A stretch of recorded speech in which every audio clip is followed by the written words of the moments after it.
Hello friends, आज हम बीजगणित या अलजेब्रा के बारे में सीखेंगे। ज़रूरी पेजेस के स्क्रीनशॉट्स ज़रूर ले लें, वो आपको अलजेब्रा के नोट्स बनाने में सहायता करेंगे। इससे पहले वीडियो में हमने व्यंजक बनाने सीखे थे, जैसे कि 2 गुना 10 जोड़ 3, 3 गुना 100 जोड़ 2 गुना 10, 2x जोड़ 4 या फिर m-9। ऐसे व्यंजक बनाने के लिए हमने गणित की 4 बेसिक क्रियाएं जोड़ना, घटाना, भाग और गुणा का प्रयोग किया। कुछ व्यंजक होते हैं जिनमें केवल संख्याएं ही होती हैं और चल नहीं, जैसे कि 3 जोड़ 4 गुना 5 -3 गुना 4 जोड़ 5। लेकिन कुछ व्यंजक होते हैं जिनमें चल का उपयोग होता है, चल जैसे कि x, y आदि।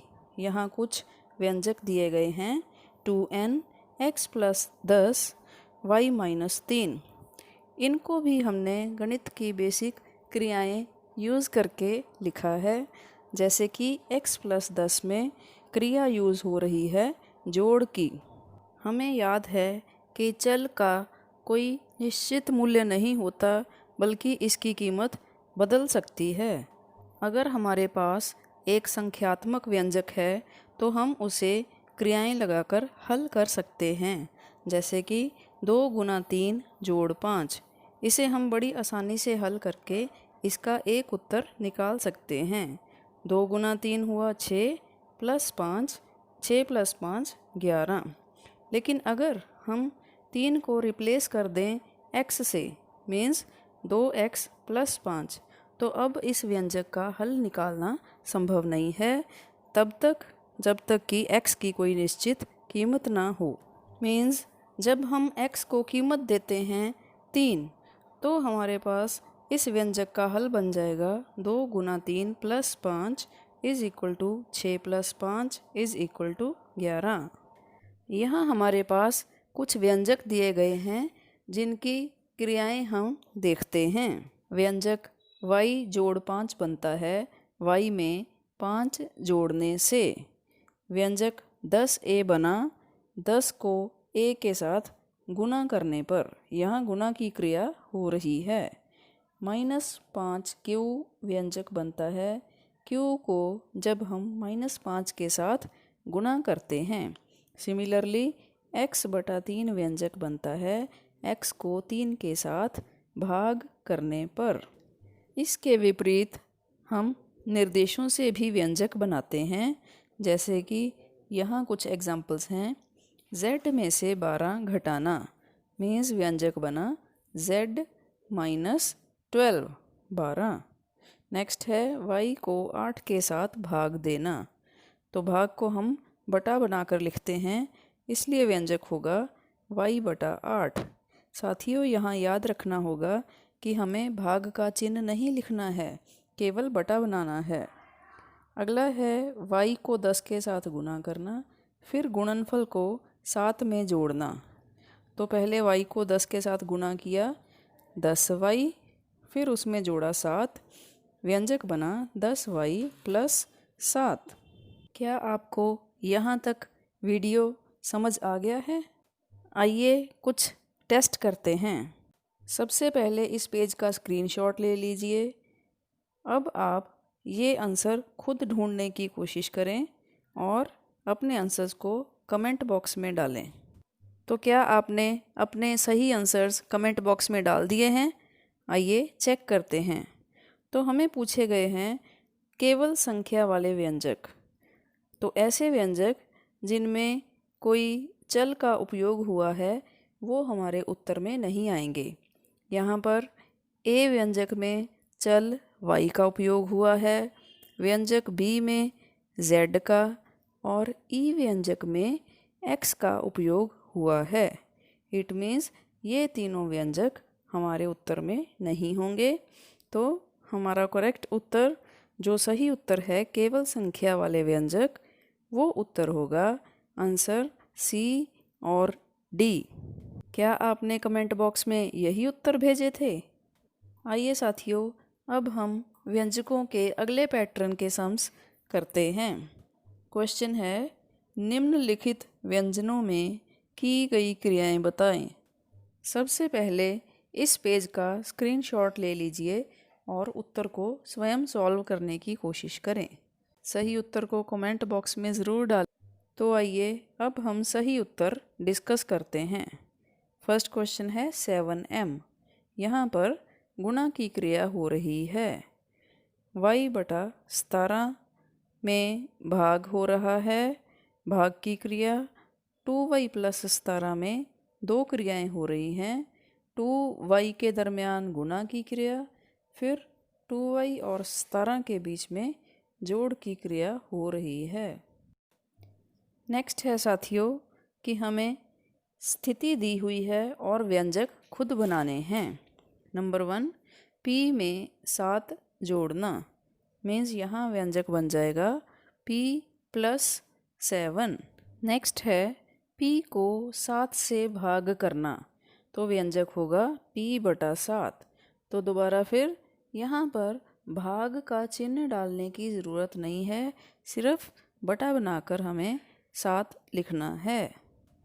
आइए कुछ और प्रश्न देखते हैं और हर प्रश्न के लिए हम चल x का प्रयोग करेंगे।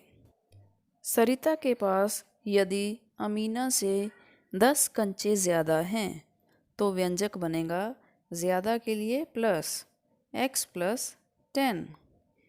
रोहित अरुण से 3 वर्ष छोटा है तो रोहित की आयु के लिए व्यंजक होगा x - 3। माइनस साइन क्योंकि छोटा है, कम है। गीता की उम्र पूजा से 2 गुनी है तो गीता की उम्र के लिए व्यंजक होगा 2 गुना x का 2x। और लास्ट वन, आज से 4 वर्ष पहले आपकी उम्र, तो पीछे जाना है, कम होगी उम्र, व्यंजक हुआ x - 4। साथियों, उम्मीद करते हैं कि आपको व्यंजक बनाने अच्छे तरीके से आ गए हैं। आइए अब व्यंजकों से समीकरण बनाना सीखते हैं। समीकरण चल पे लगाई गई एक शर्त होती है। समीकरण में चल का मूल्य निश्चित होता है और वो बदल नहीं सकता। किसी समीकरण के 2 भाग होते हैं, बायां और दायां हाथ। जैसे कि तकड़ी के 2 पलड़े होते हैं और जब समीकरण की दोनों साइड्स आपस में बराबर होंगी, दायां और बायां हाथ बराबर होगा, तभी हम कह सकते हैं कि समीकरण संतुष्ट है। किसी समीकरण में केवल इक्वल टू बराबर है का चिन्ह आ सकता है, ना कि बड़ा है या छोटा है का चिन्ह। आइए कुछ उदाहरणों की सहायता से समीकरणें बनाना सीखते हैं। पहली उदाहरण, x + 20 = 70। हाँ, यह एक समीकरण है क्योंकि इसमें चल x का प्रयोग हुआ है और बराबर है का चिन्ह भी है। नेक्स्ट, 8 × 3 = 24। ये समीकरण बिल्कुल नहीं है क्योंकि इसमें कोई भी चल उपयोग नहीं किया गया है, केवल संख्याएं ही हैं। अगला समीकरण देखते हैं, 2p > 30, 2p बड़ा है 30 से। ये भी समीकरण नहीं है क्योंकि इसमें बराबर है का चिन्ह नहीं है, बल्कि बड़ा है का चिन्ह बनाया गया है। तो इस तरह हमने कुछ समीकरण देखे। अगली बात, चल की वो कीमत जो कि समीकरण को संतुष्ट करती है, मीन्स चल की कीमत डालने पर हमारा दायां और बायां हाथ बराबर हो जाए, उसको, उस चल की कीमत को समीकरण का हल कहते हैं। आइए ये उदाहरण की सहायता से समझते हैं। हमारे पास समीकरण है x - 3 = 11। तो हमें चल x का मूल्य डालना है, x = 14, और हम देखते हैं बायां हाथ बनता है x - 3 = 14 - 3 = 11 और दायां हाथ भी 11 दिया हुआ है। इस तरह दोनों हाथ बराबर हो गए, मीन्स x बराबर है 14 कीमत इस समीकरण का सही हल होगी। आइए एक और उदाहरण देखते हैं।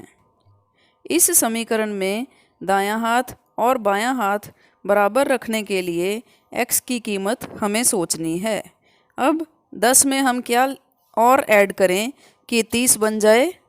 बिल्कुल सही, x की कीमत होगी 20। इट मीन्स हमारे पास x इक्वल टू 20 इस समीकरण का हल है, जिससे बायां हाथ बनेगा x plus 10 equal to 20 plus 10 बराबर है 30, और यही है दायां हाथ। तो साथियों, उम्मीद करते हैं कि आपको समीकरणें हल करनी आ गई हैं। आइए अपनी जानकारी को टेस्ट करते हैं। यहाँ कुछ समीकरण दिए गए हैं और आपको उनके उत्तर सोचने हैं। सही उत्तर को कमेंट बॉक्स में ज़रूर डालें। सबसे पहले इस पेज का स्क्रीनशॉट ले लें। तो क्या आपने हल निकाल लिए हैं? आइए सही उत्तर देखते हैं। x plus 15 is equal to 35, तो x होना चाहिए 20। p माइनस 12 बराबर है 45, p का मान होगा 57। नेक्स्ट, 3n बराबर है 21, तो 3 गुना 7 होता है 21, n हुआ 7। और लास्ट है 2 प्लस 3m बराबर है 23, यहाँ से m की कीमत आती है 7।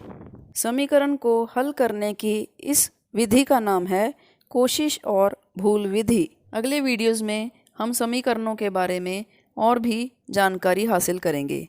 आज के लिए बस इतना ही। साथियों, हमारे चैनल को सब्सक्राइब ज़रूर करें और बेल का बटन दबाना ना भूलें, ताकि आपको हमारे लेटेस्ट वीडियोज़ का नोटिफिकेशन मिलता रहे। Work hard and stay healthy. Bye bye.